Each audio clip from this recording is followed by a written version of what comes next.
You've been there, right? Standing in the shower, just enjoying the warmth, and then bam, ice cold water hits you out of nowhere. Or maybe it's not freezing, but just that sudden, jarring dip in temperature that makes you jump. Oh, yeah. Super frustrated. Especially when you've got one of those tankless water heaters and you're kind of counting on it being, well, consistent. It really is a common issue people run into that get these tankless units because they promise, endless hot water on demand. So when you get these weird fluctuations, it's definitely confusing. Absolutely. I mean, they get praised for being energy efficient, convenient, but when the temperature starts doing weird things, it just throws a wrench in your whole day. Mm-hmm.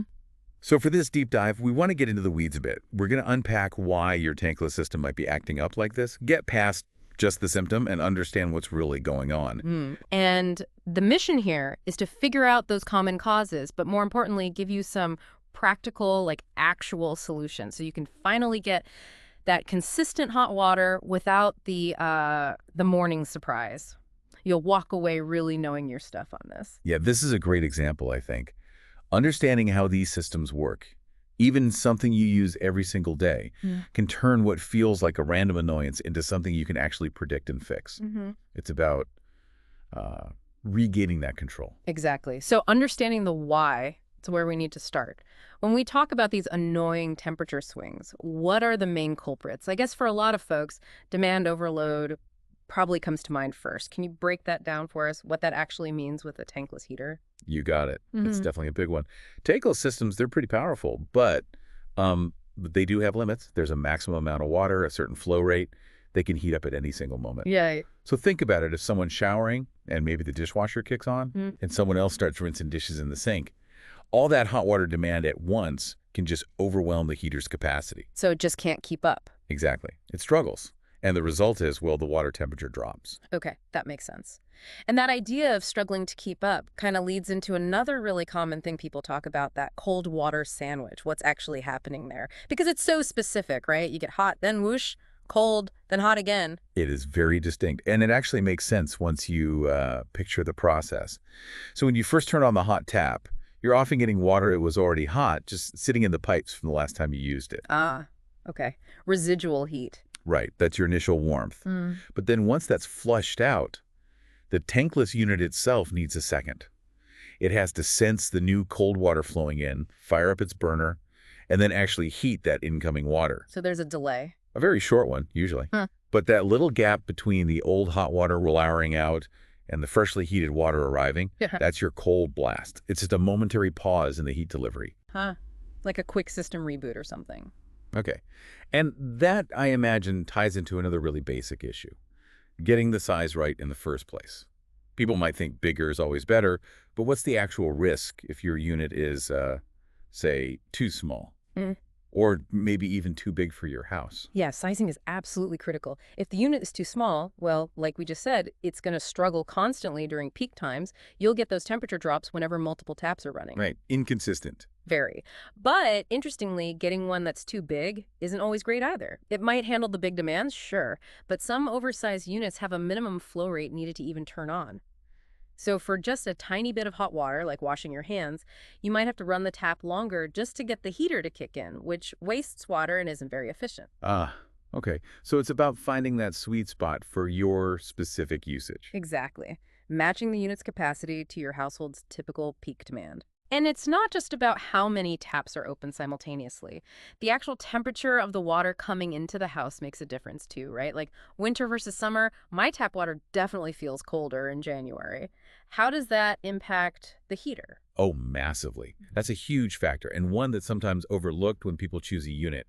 The colder the water entering the heater, the harder that unit has to work to raise it to your set temperature. Makes sense. More heating required. Right. So in winter, it takes longer, it uses more energy, and that extra strain can cause, slight delays or more noticeable temperature fluctuations as the heater tries to keep up.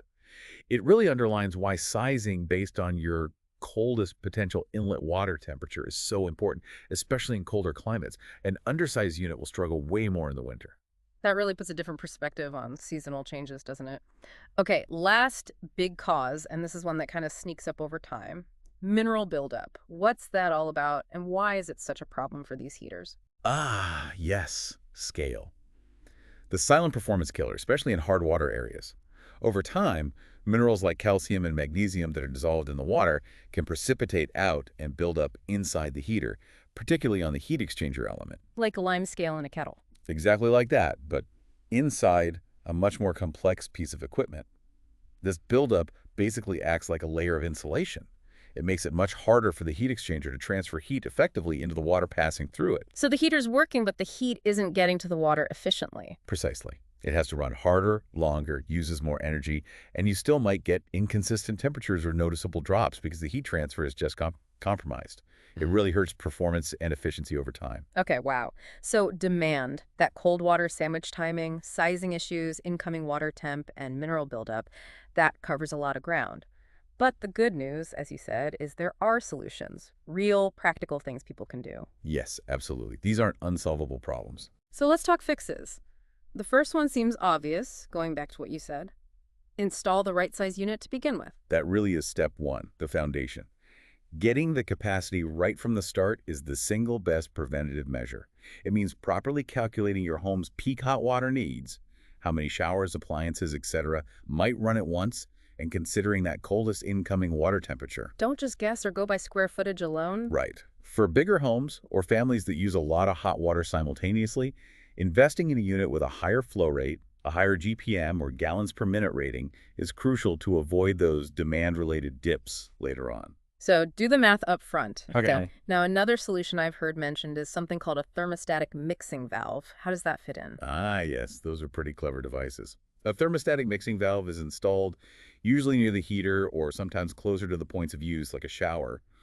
What it does is automatically blend the hot water coming from the tankless heater with a bit of cold water before it gets to your tap. So it evens things out.